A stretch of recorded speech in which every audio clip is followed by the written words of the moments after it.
Precisely 3 o'clock in the quiet morning, as the cool dark settled heavy over our 2-story house on the east side of Dayton, the sharp vibration of my smartphone against the nightstand, $9,000 had evaporated into the digital ether in less than 45 minutes. 12 years as a senior investigative reporter at the Dayton Journal had trained my mind never to surrender to the blinding fog of panic when confronted with a sudden domestic crisis. I felt no immediate surge of wild anger, only the cold, crystalline clarity that settles over an investigator at a crime scene when I took a slow, deep breath, letting the steady rhythm of my breathing anchor me in the quiet bedroom as I systematically examined every single transaction listed on my phone. The first charge was an elaborate flight and hotel package to Orlando for nearly $5,000, followed immediately by an expensive electronics order set for local store pickup, and a back-to-back cluster of high-end children's clothing purchases.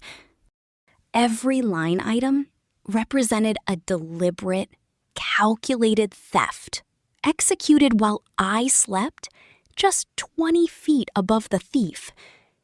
Yet, my professional instincts immediately took command, recording times, exact amounts, and merchant details with methodical, unyielding precision.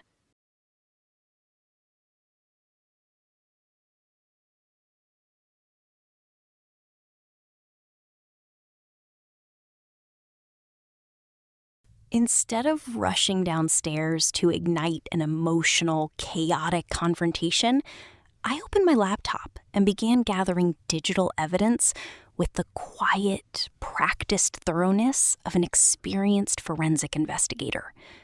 Connecting directly to our home Wi-Fi router, I reviewed the network traffic logs and browser cache data. Within 10 short minutes, the digital footprint laid bare the undeniable reality of what had transpired in the dark while the rest of our home was completely silent. The flight reservations were booked under the explicit passenger names of my sister-in-law, Serena Miller, and her 2 young children, Leo and Lily, complete with her personal. The online clothing orders were scheduled to ship directly to our home address, utilizing her personal Apple ID profile saved within the device. Watching the unambiguous data confess on the bright screen, I felt a profound, quiet ache for the betrayal, but also an unshakable sense of clarity.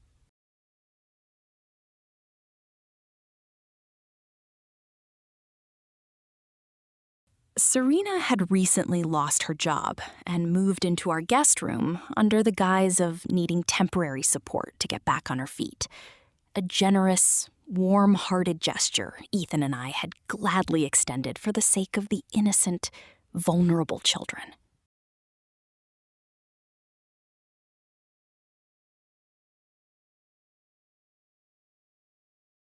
Yet, standing in the cold morning light, I recognized that her desperation had curdled into an arrogant entitlement, leaving a clear, indisputable digital trail that no convenient excuse, emotional deflection. Slipping quietly down the stairs, I approached my leather handbag hanging from its familiar wooden hook beside the kitchen door, the exact spot where my husband Ethan had insisted I keep it for convenience every single evening after returning home from work.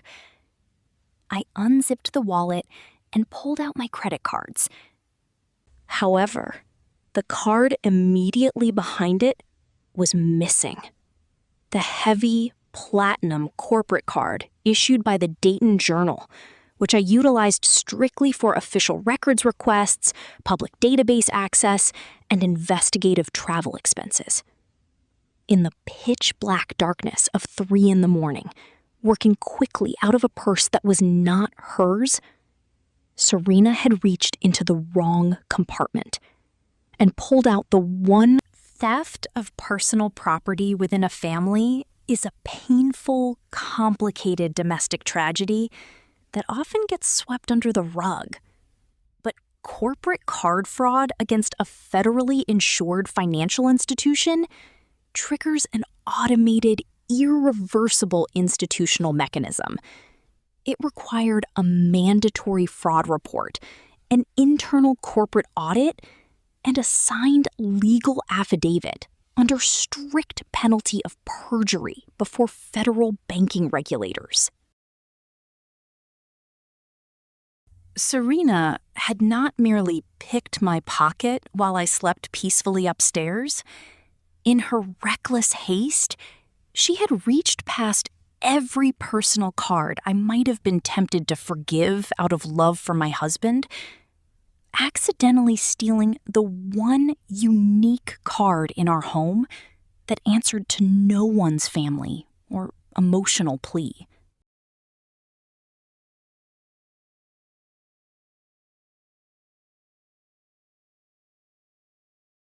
By 6:30 in the morning, the warm, rich aroma of melting butter and frying eggs filled the kitchen as Serena stood casually at my stove in a brand new robe, humming a casual, cheerful tune while her 2 young children watched morning cartoons in the adjoining den.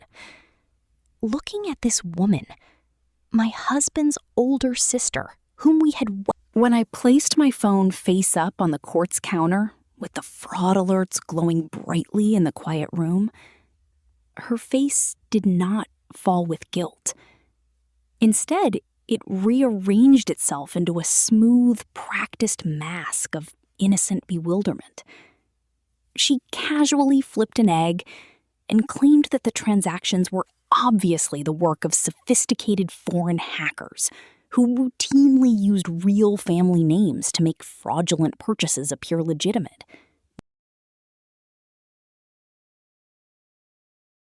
However, when I quietly presented the printed Wi-Fi router logs, the digital store pickup receipt attached to her cell phone, and the folded airline confirmation I had retrieved directly from under the wet coffee grounds in the kitchen trash, her defensive, arrogant smile vanished into a tight, cold, and hardened grimace.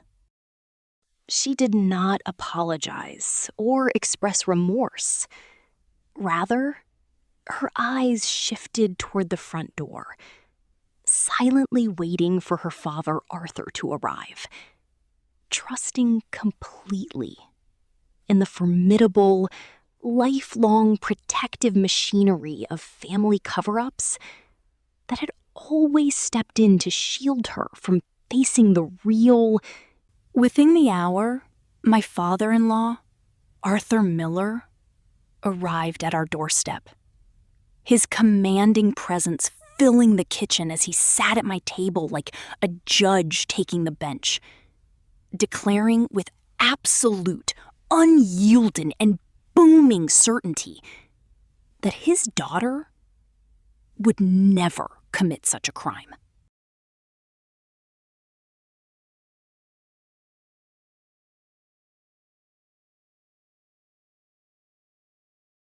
He gently patted my hand, offering to write a personal check to cover the missing money if I agreed to call the bank immediately, cancel the fraud reports, and settle the entire matter quietly, neatly, and privately within the inner circle of the family. Looking into it, I calmly, respectfully, but firmly refused his generous offer, explaining that the stolen card belonged to the newspaper and that a formal corporate investigation was already underway and moving forward, far beyond my personal control.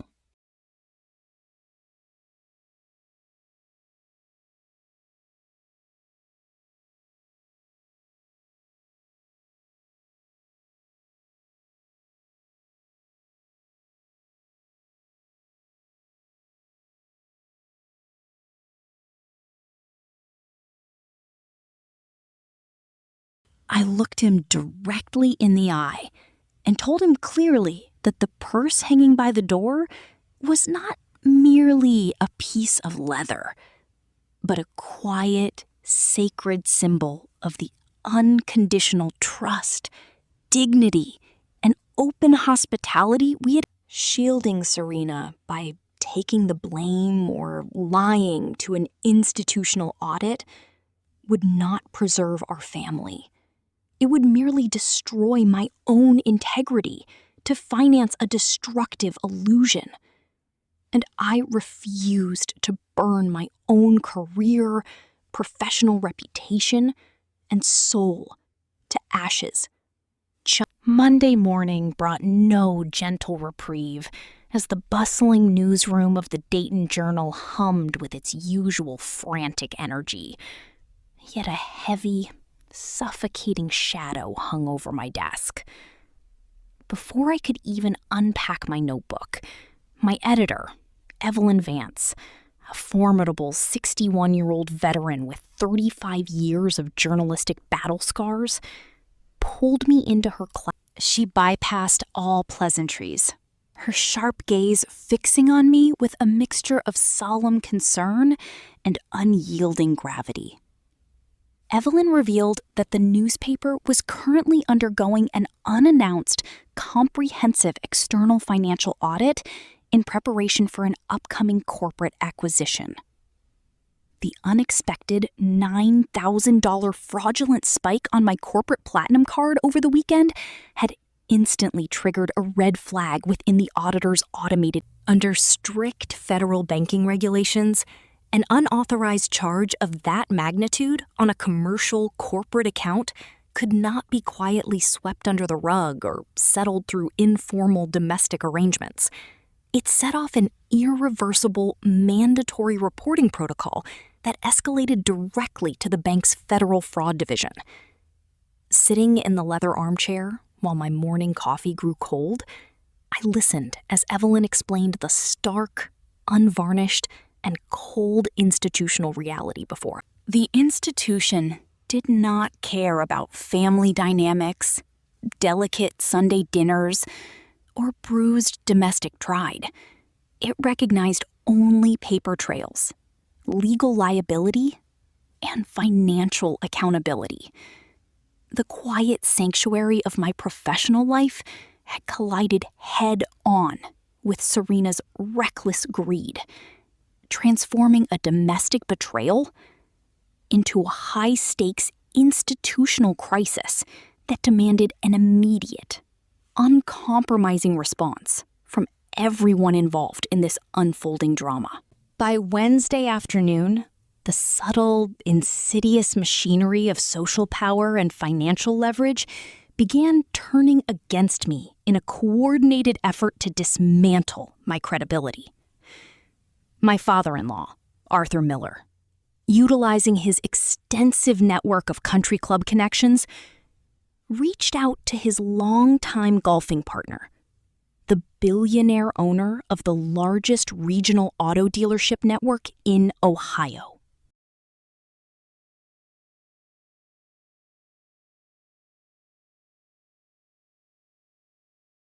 This auto group happened to be the Dayton Journal's single largest commercial advertiser, single-handedly accounting for nearly 30% of the publication's annual ad revenue each quarter. Capitalizing on this massive economic weight, Arthur's influential friend paid an unexpected visit to our publisher's office, dropping poisonous hints and framing the entire incident as a messy, unfortunate domestic. Within hours, a carefully crafted, malicious rumor began whispering its way through the newsroom corridors, claiming that I had recklessly lent my corporate card to my sister-in-law for a family vacation and was now dishonestly crying fraud to cover up my own professional negligence. Walking past the copy desks, I felt the palpable shift in the air as colleagues I had mentored for years suddenly avoided eye contact. Arthur was operating on a familiar, cynical playbook. When the objective, undeniable facts are against you, destroy the investigator's personal reputation until the truth becomes too expensive for anyone to defend. He believed he could leverage economic pressure to force the newspaper to quiet the matter, underestimating the quiet resilience of a woman whose entire adult life had been dedicated to unearthing hidden truths and holding powerful people accountable for their actions. Late Thursday evening, after the newsroom had cleared, Evelyn called me back into her office, shutting the blinds against the quiet floor and pouring 2 cups of dark, bitter coffee. She looked at me over the rim of her reading glasses with the fierce, protective authority of a mentor who refused to watch one of her sharpest reporters be swallowed by a corporate smear campaign.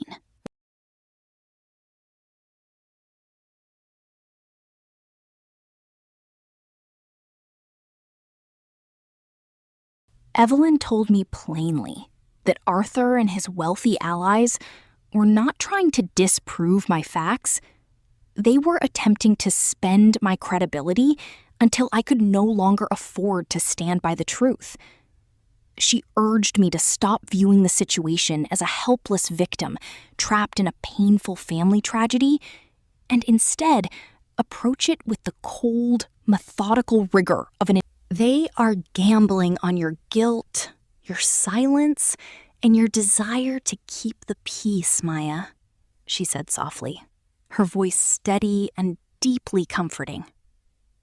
Do not attempt to negotiate with people who are terrified of the light. Use your training, gather your paper trail, and let the evidence force them to answer for their choices.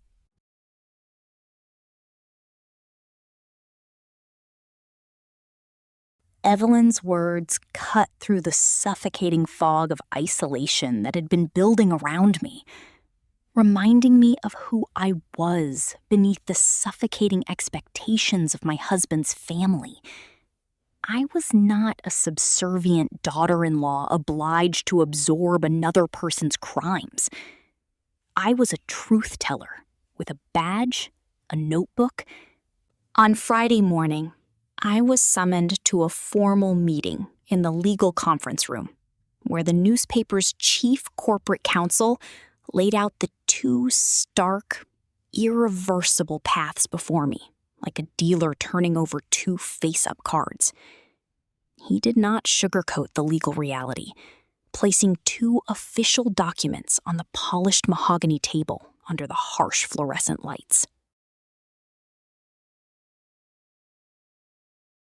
Path 1 required me to sign the bank's official affidavit of unauthorized use, swearing under penalty of perjury that I had not authorized the $9,000 charges.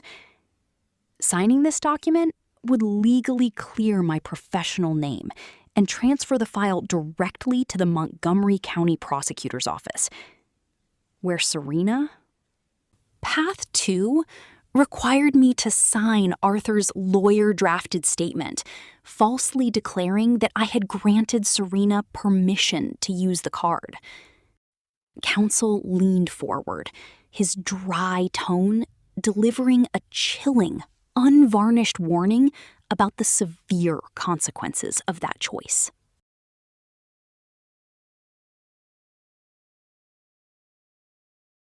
Signing Arthur's fraudulent paper meant accepting full personal financial liability for the missing $9,000, facing immediate termination from the Dayton Journal for gross misuse and breach of corporate property, and directly exposing myself to federal felony charges for making a false statement. One paper would put my dishonest, manipulative sister-in-law directly in front of a judge, while the other would destroy my career, my reputation, and send me to prison in her place for a crime I never committed.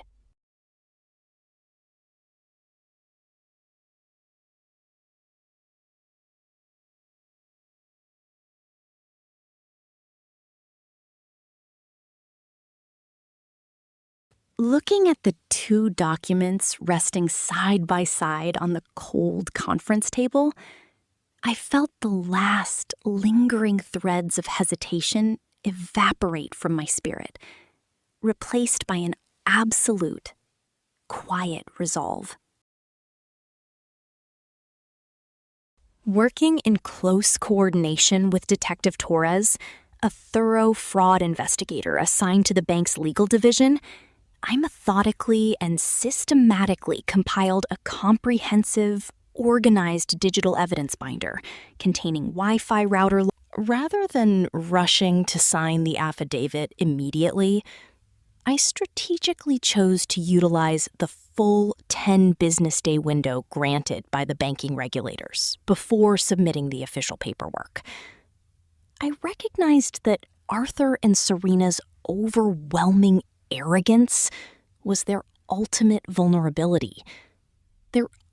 By quietly holding my ground, keeping quiet, and letting the clock tick toward the official deadline, I allowed them to spin their elaborate web of lies higher and higher, ensuring beyond doubt that when the heavy hammer of truth finally fell, their manufactured narrative would collapse completely under its own weight. I walked out of the newspaper building into the crisp autumn air. I had reclaimed my narrative, armed with unassailable, concrete digital facts, an unwavering sense of justice, and an ironclad commitment to my own dignity, fully prepared and ready to let the law take its natural course, regardless of the heavy personal cost or the family ties it might sever forever.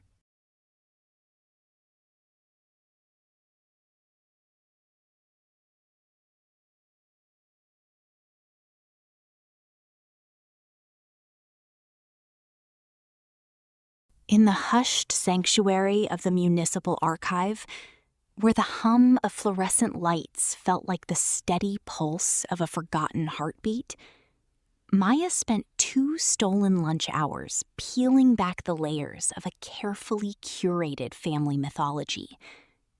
The screen of the microfiche reader cast a pale, ghostly glow across her face as she scrolled through digitized. What she uncovered was not merely a troubled history, but a calculated erasure. Serena had been evicted twice from dilapidated rentals in her 20s and formally charged with pilfering petty cash from a suburban dental clinic where she had briefly worked as a receptionist. Yet, beneath every indictment, like a watermark pressed permanently into the paper, lay the quiet, invisible signature. With the methodical precision of a man sweeping dust under a Persian rug, Arthur had systematically absorbed the financial shockwaves of his sister's transgressions, settling debts out of court and burying police reports before they could metastasize into public scandal. Sitting there, in the quiet solitude of the basement room, Maya felt a cold realization settle deep within her bones. This was not the unconditional love of a devoted brother. It was an architecture of control, a fortress built upon the systemic silencing of accountability, where grace was never freely given, but rather purchased in installments by a man who needed everyone around him to remain perpetually indebted to his savior complex. Later that evening, beneath the flickering amber light of the kitchen pendant, Ethan laid bare the foundational trauma that had forged his father's bruised psyche into an instrument of tyranny.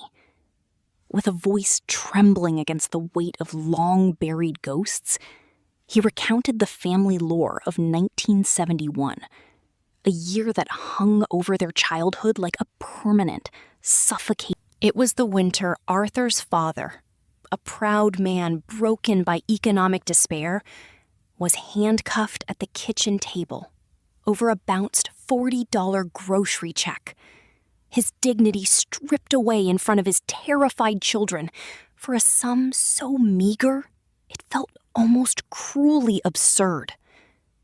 That single, humiliating afternoon etched a raw, festering wound into young Arthur's soul. He had sworn a sacred, terrified oath to the empty ceiling of that tenement apartment that never again would anyone bearing his blood be dragged before the merciless machinery of the law. Yet, in his pathological refusal to let history repeat itself, Arthur had transformed that $40 debt into a prison sentence for everyone who came after him.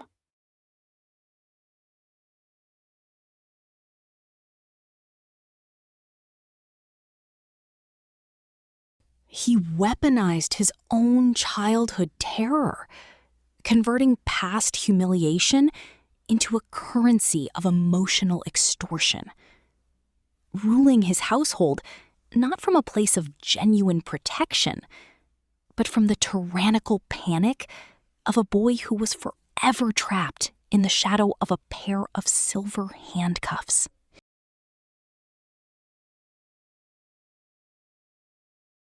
Driven by a restless, aching need to measure the exact dimensions of his father's psychological architecture, Ethan climbed the steep, dust-choked stairs to the attic, his fingers brushing against the familiar cardboard boxes of a boyhood he had never truly owned.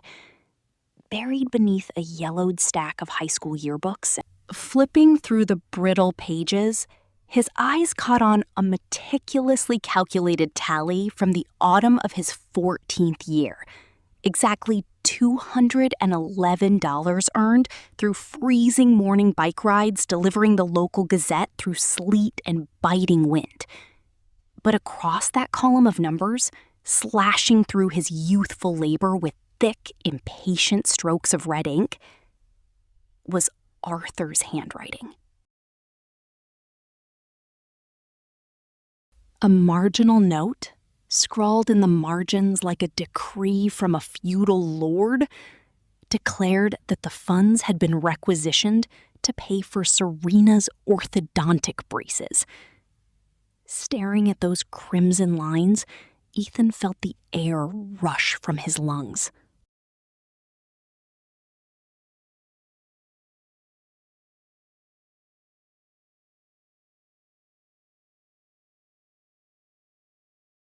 The money he had sweated for, the blisters on his thumbs, the shivering anticipation of buying his first real camera, all of it had been quietly confiscated, without a word of consultation, transmuted into a porcelain.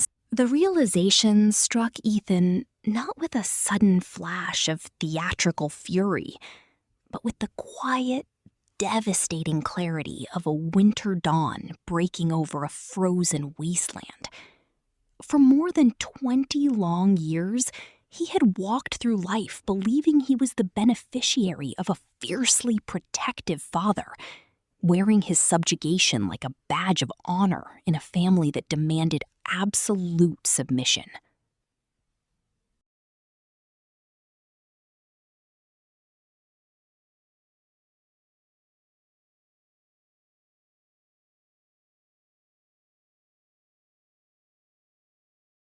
Now, standing among the discarded relics of his youth, the agonizing truth unraveled before his eyes. Arthur had never been protecting Serena at all. He had been practicing an insidious, creeping form of psychological disenfranchisement, systematically transferring his pathological need for onto the next generation. A profound wave of grief washed over him. Grief for the boy who had surrendered his bicycle rides and his earnings for a phantom debt.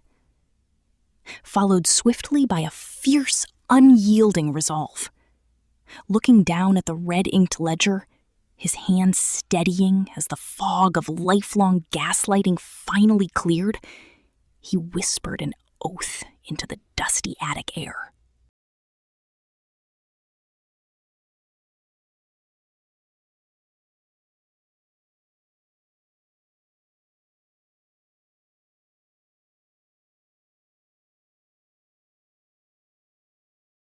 He would break the generational curse right here, right now. He swore with every fiber of his being that he would never allow Maya, nor any future they built together, to become the next collateral damage in his father's theater of manufactured salvation.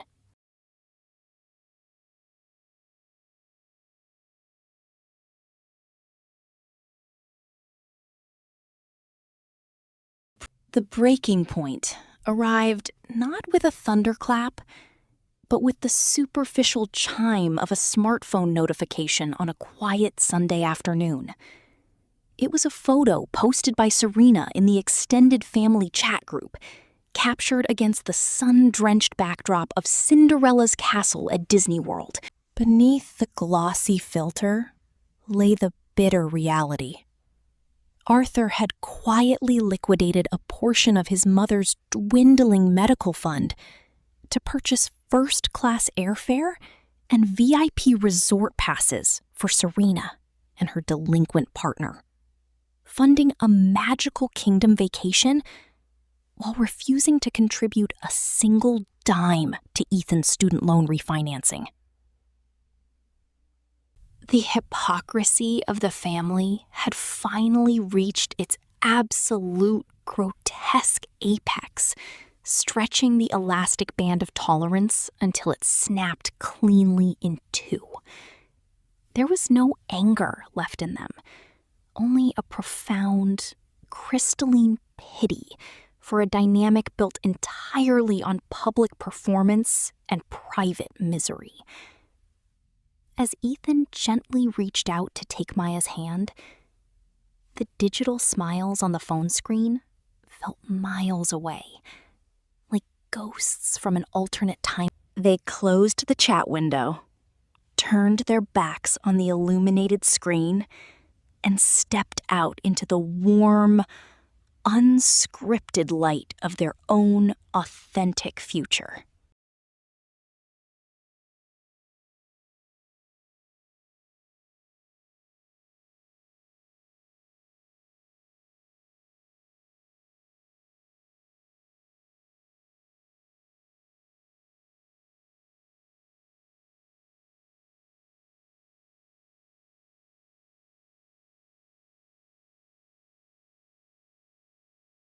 Arthur stepped into the sterile, fluorescent corridor of the newsroom, carrying a weapon disguised as a lifeline, a personal check for $9,000, intended to quiet a storm threatening. With cold precision, the newspaper's legal department moved like an unyielding tide. Before the ink on the paper could even dry, the chief counsel stepped forward, slipping the check into a transparent evidentiary envelope and sealing it with a sharp, definitive click. It was no longer a settlement. It was a pristine, undeniable confession of attempted bribery and obstruction in a major fraud case.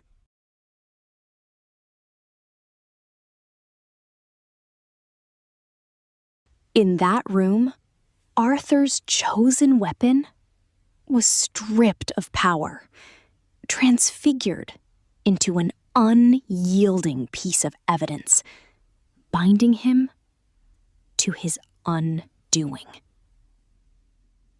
Maya watched the transaction unfold, feeling a profound, quiet shift within her chest.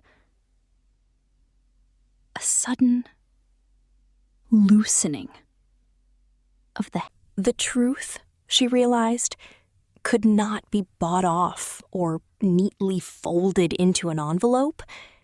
It stood tall, defiant, and ready to reclaim the dignity stolen from her step by painful step, whispering that true redemption always begins where manipulation finally fails, illuminating the dark corners of the soul with an Later that afternoon, the telephone beside Maya's desk rang like an alarm bell, piercing the silence of her thoughts, carrying Arthur's smooth, chilling voice across the static-filled line. He offered no apologies, only a calculated web of intimidation designed to test the fragile boundaries of her newly found courage.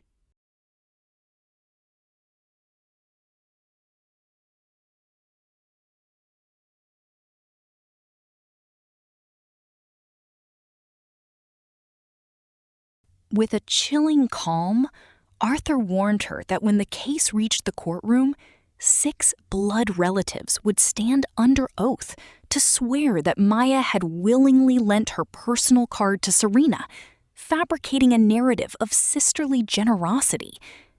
He dismissed the falsehood with a terrifyingly casual rationale, declaring with absolute conviction that statement hung in the air like poison, attempting to weaponize the sacred bonds of kinship against her pursuit of truth. Yet, as she listened to the hollow threat echoing through the receiver, Maya did not cower or tremble as she once would have in her youth. Instead, a steady flame ignited within her chest, burning away the residual fear of familial betrayal. She understood now that their version of love was nothing more than an elaborate cage built from coercion and silence, and stepping outside of its iron bars was the only way to breathe clean, healing air, transforming her sorrow into an unbreakable shield of resilient integrity and grace, casting aside every shadow of doubt to embrace the brilliant dawn of a... As the dial tone hummed into emptiness, a heavy wave of nostalgia pulled Maya backward across the corridors of time, landing her squarely in the quiet, suffocating agony of her 16th summer. She closed her eyes and vividly remembered handing over her entire hard-earned savings from the local diner to her mother, using every single penny to pay the overdue electricity bill, just to purchase a fleeting moment of domestic peace. In exchange for that sacrifice, her mother had offered a single, conditional sentence meant to soothe. At least you never make things worse. That phrase had lived inside Maya's heart like a splinter for over a decade. A constant reminder that her primary value lay in her silence and her ability to absorb chaos without complaint. Sitting alone in the dimming light of her apartment, she experienced She realized, with piercing clarity, that her lifelong silence had never been a noble virtue or a shield of protection. It had merely been a quiet rental agreement, trading her authentic voice and self-worth for a fragile, counterfeit peace that was never truly hers to keep.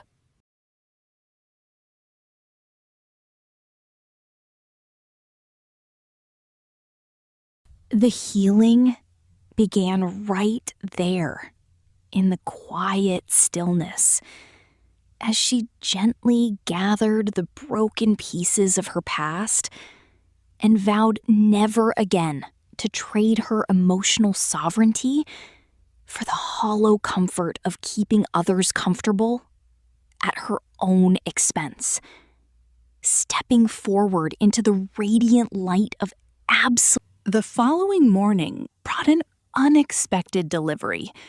a heavy, cream-colored envelope bearing Arthur's immaculate handwriting, enclosing a formal invitation to a Sunday family dinner.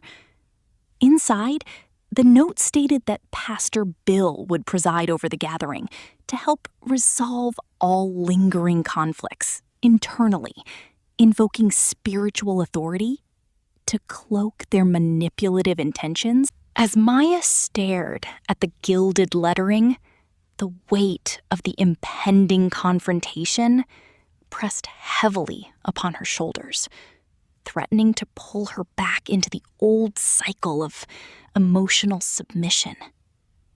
Before she could spiral into doubt, Evelyn entered her workspace, placing a steady hand upon Maya's shoulder, with an expression filled with fierce, unwavering support. Looking deeply into Maya's eyes, Evelyn offered words of profound wisdom that served as an anchor in the storm. Do not walk into that room playing an investigative journalist. Tonight, you must walk in carrying the fierce, protective grace of a wife who knows her own worth. Maya realized that she did not need to wear the armor of a reporter to defend herself. Her greatest strength lay in her unshakable authenticity and the quiet, healing power of standing truthfully in her own power against every manipulative design, ready to face whatever trial awaited her under the guise of familial piety, with an open, fearless heart. Standing before her desk, as twilight painted the city in shades of amber and violet, Maya reached out and picked up her late father's heavy silver fountain pen, feeling its comforting, familiar weight anchor her soaring spirit.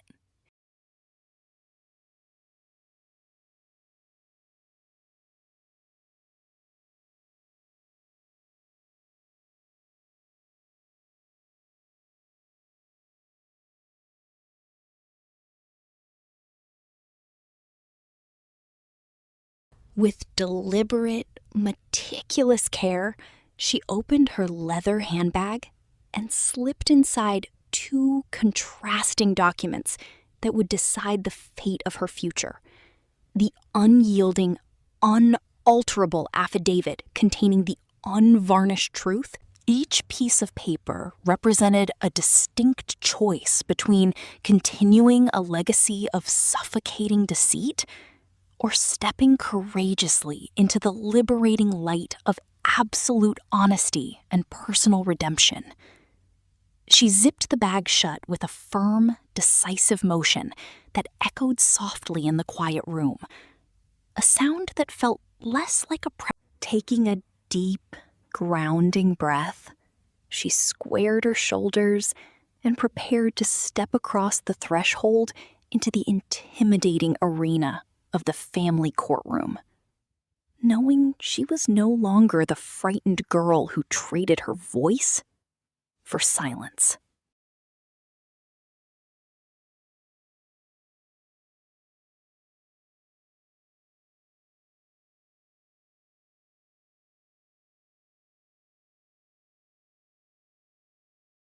Armed with her father's enduring spirit, an unbreakable sense of self-worth, and the healing grace of absolute truth, Maya walked forward into the night, ready to reclaim her life, her dignity.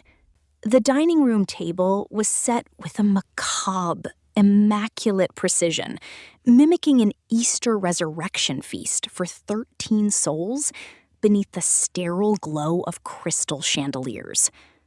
Arthur had commanded this grand theater, adorning the long mahogany board with the sacred heirloom china of his late mother, Margaret. Delicate porcelain painted with faded forget-me-nots. In this suffocating atmosphere of forced grace, Arthur orchestrated the seating with calculated arrogance, placing Maya in the seat of supreme honor, directly to his right. A toxic gesture of supposed reconciliation. Right beside her water glass lay the pristine envelope containing the silence-buying check, and the meticulously fabricated. The room hummed with a fragile, hollow tension, every relative masking their quiet dread behind polite smiles and rustling silk, unaware that beneath the polished veneer, a tectonic shift was rumbling through the foundations of the ancestral home. Margaret's porcelain cups, meant to hold sweet communion, were instead echoing with the heavy ghosts of generations who had. But peace built on buried bones is never peace. It is merely a silent graveyard waiting for a storm to unearth the skeletons. Maya looked down at the paper beside her, feeling not fear, but a profound, healing clarity washing over her spirit, knowing that the final chapter of inherited captivity was about to be burned away by the uncompromising, beautiful fire of truth.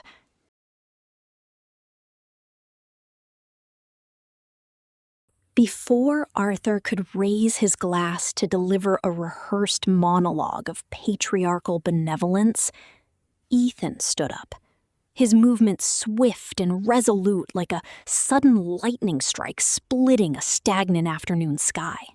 The silence that fell over the 13 guests was absolute, pregnant with the heavy realization that years of quiet endurance had finally reached their breaking point.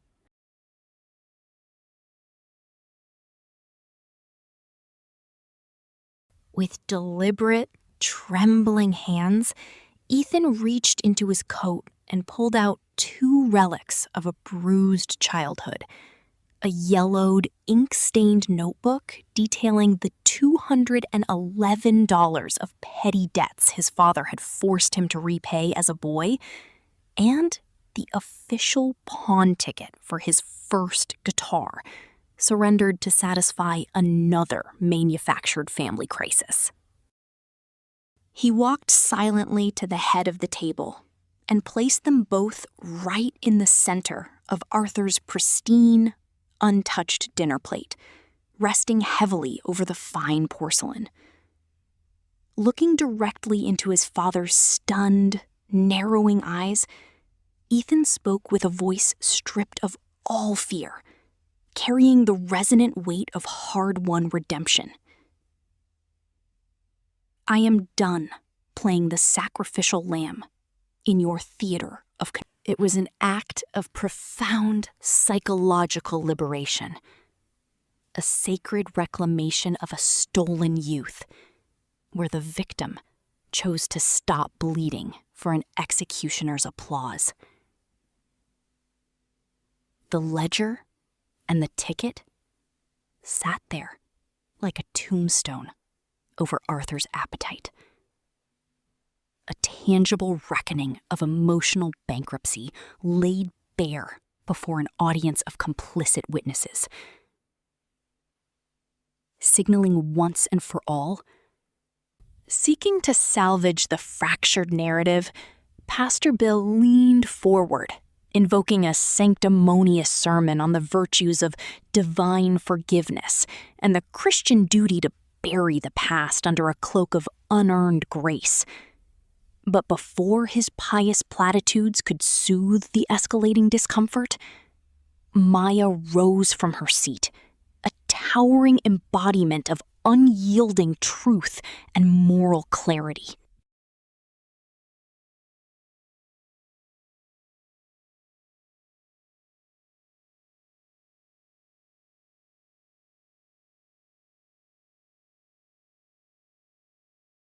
Her voice cut through the heavy air with the piercing grace of a cathedral bell, calling for a genuine awakening, unshackled by hypocrisy. You preach of forgiveness, Pastor, while demanding that the wounded absolve the unrepentant predator without a single word of genuine accountability, Maya challenged, her eyes sweeping across the stunned faces of the 13. The scriptures you selectively quote also command that thou shalt not steal, and true repentance has always required tangible restitution, not cheap theological band-aids. For decades, everyone sitting at this table has hidden behind polite religion and cowardly compliance, treating collective silence as a virtue. But let us be entirely clear. Your passive silence is not peace. It is active complicity in spiritual and emotional. The dining room seemed to shrink around her words, stripping away every layer of pious delusion that had protected their dysfunction for generations.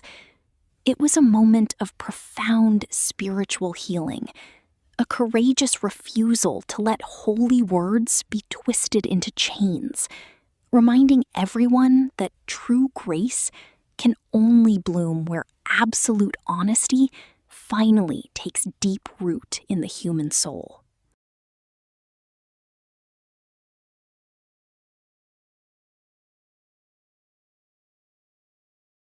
Turning her unyielding gaze directly toward the patriarch, Maya dragged the darkest skeleton of the family closet into the blinding light of accountability, invoking the hidden tragedy of $40 back in 1971.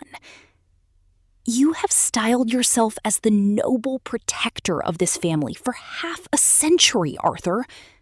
But the truth is far more devastating, she stated, her voice steady and relentless.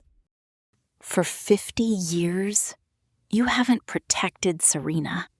Instead, through your toxic coddling and weaponized guilt, you crippled her spirit and stunted her character, turning her into a perpetual victim while forcing everyone else to pay for debts she never had to face alone.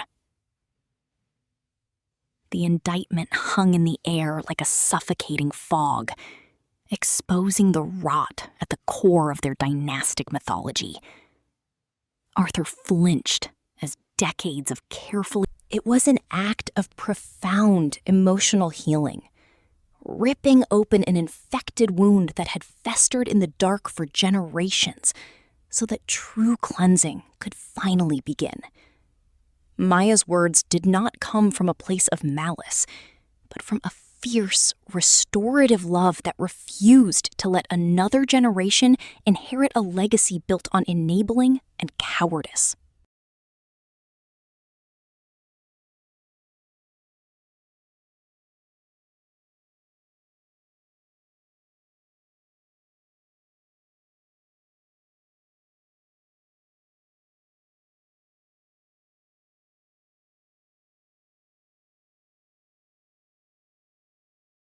She laid bare the heavy toll of Arthur's tyranny, forcing every person at the table to confront the reality that enabling someone's weakness is the ultimate betrayal of their potential, and that true love requires the courage to let people face the absolute consequences of their own personal choices without ever shielding them from truth.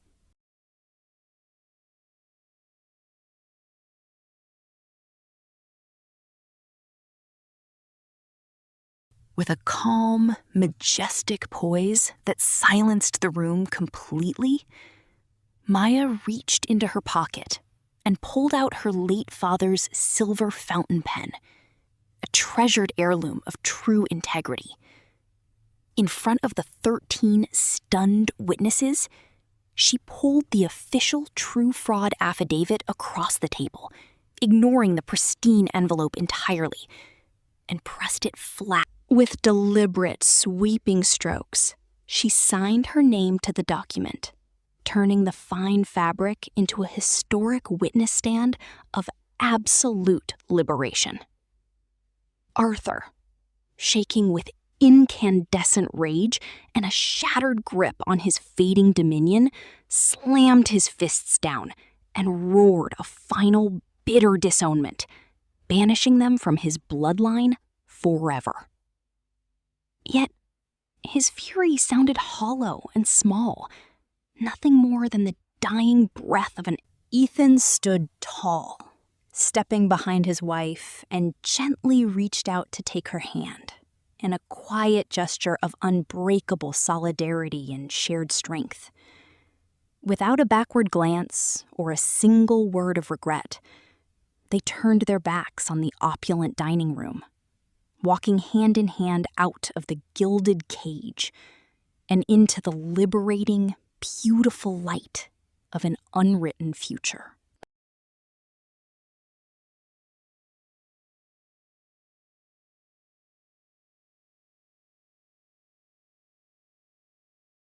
It was the ultimate healing, breaking the long-standing generational curse, not with vengeance or malice, but with the profound, quiet grace of walking away into the warm embrace of true, unyielding personal freedom that no family contract or dynastic threat could ever revoke from their healing souls.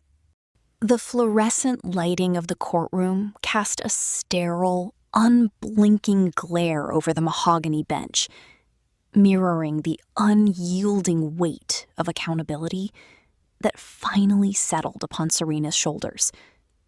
The prosecutor's voice resonated through the hushed chamber, methodically laying out the charges of deception and institutional complicity that had for too long. Yet, in the delicate balance of justice and mercy reserved for a first-time offender, the presiding judge offered a path forward rather than an absolute closure behind iron bars, a rigorous diversion program.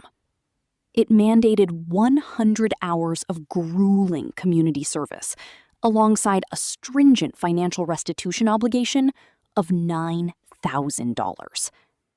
For Serena, this sentence was not merely the heavy burden of a compromised conscience began to lift, relieved by the sober, grounding reality of honest work and transparent amends. As she walked out of the courthouse, the crisp autumn wind brushed against her face, carrying the faint, intoxicating scent of fallen leaves and uncharted beginnings. She realized that redemption was not a gift bestowed upon the undeserving, but a steep, arduous mountain that must be climbed. The heavy courthouse doors closed behind her, sealing away decades of quiet rationalizations and false securities, and opening up a vast, albeit terrifying horizon where she finally stood fully accountable to her own reflection, ready to earn every single ounce of her earned grace, dignity, and profound personal liberation.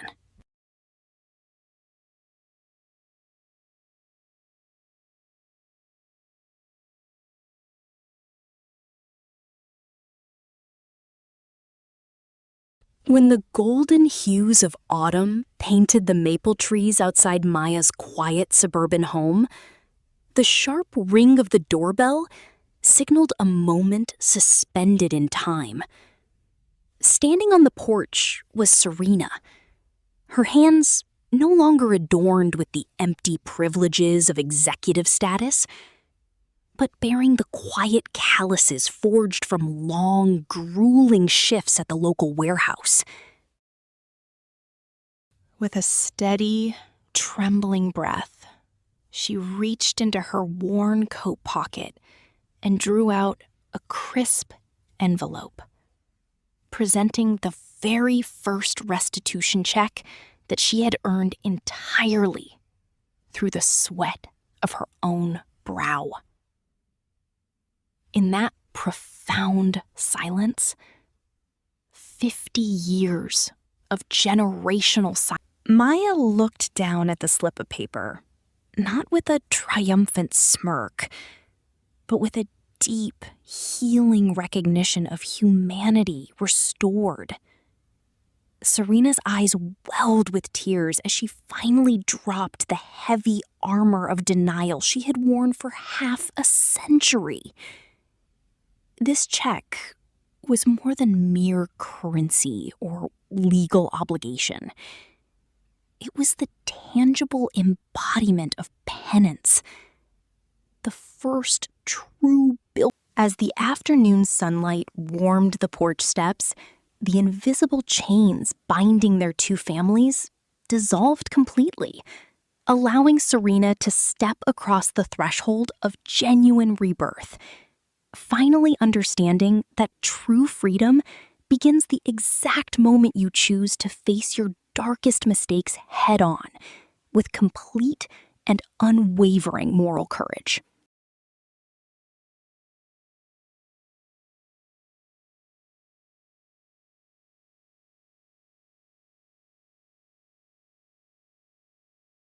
Back at the bustling newspaper office, the final echoes of institutional corruption were swept away as the financial department officially registered the full bank refund, closing a dark chapter that had stained the publication's archive. Human Resources swiftly executed the administrative closure, sealing Maya's employment file with a formal, unreserved letter. Evelyn, standing before her peers in the sunlit newsroom, took that historic document and placed it gently inside a sleek wooden frame. She carried it over to the central break room, hanging it prominently on the wall as a sacred monument to journalistic truth and moral resilience.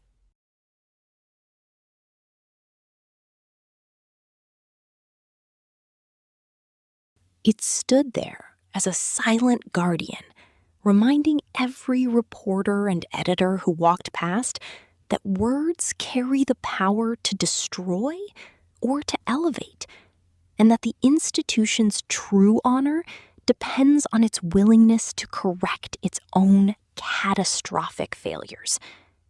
The framed letter became more than an administrative vindication. In that shared space of coffee cups and late-night deadlines, the apology breathed new life into the newsroom's culture, transforming a place of past betrayal into an enduring sanctuary where honesty, accountability, and professional courage would forever reign supreme, inspiring generations of future writers across the entire industry with unwavering grace and an unbreakable commitment to objective truth and human dignity.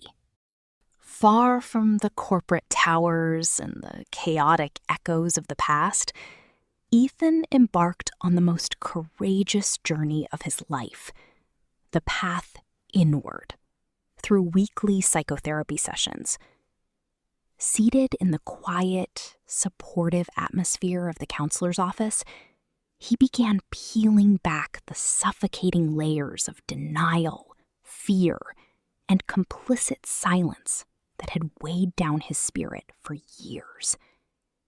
He learned to confront the ghosts of his choices on his private study desk at home.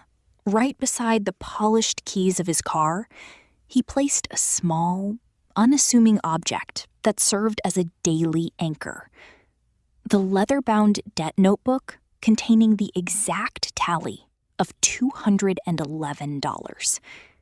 It was not positioned there to torment him with guilt, but rather to function as a gentle, unyielding reminder of the steep and bitter price of silence when conscience demands a voice.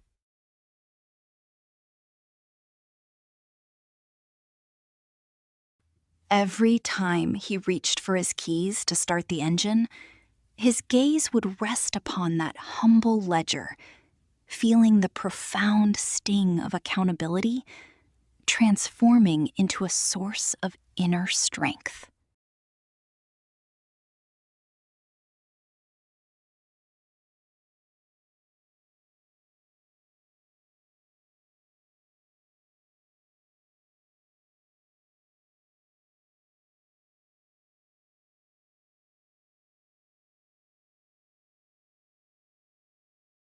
Through tears of release and moments of hard-won self-awareness, Ethan discovered that true healing does not come from erasing the past, but from looking your mistakes directly in the eye and choosing to build. Back inside her sunlit kitchen, Maya stood quietly by the doorframe, her gaze drifting upward to the simple leather handbag hanging peacefully on the brass hook, where it had rested through so many years of turmoil and silent endurance.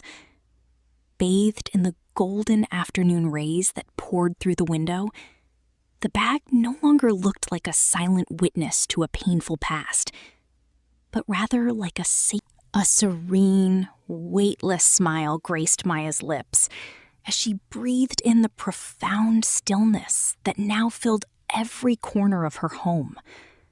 She realized with absolute clarity that she had bestowed upon her family the most precious and enduring lesson of all. True protection can never be forged in the dark shadows of secrecy or maintained through complicit silence. Rather, it must always begin with the courageous embrace of the unvarnished truth.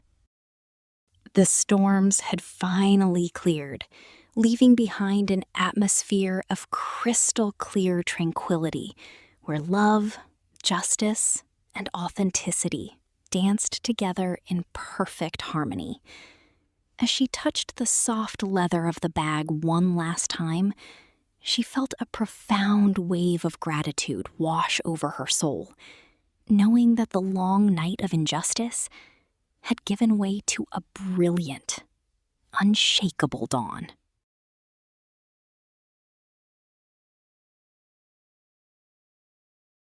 Her family was whole, her spirit was free, and her home had finally become a true sanctuary of unbreakable peace, where every breath was a celebration of hard-won liberty and enduring grace.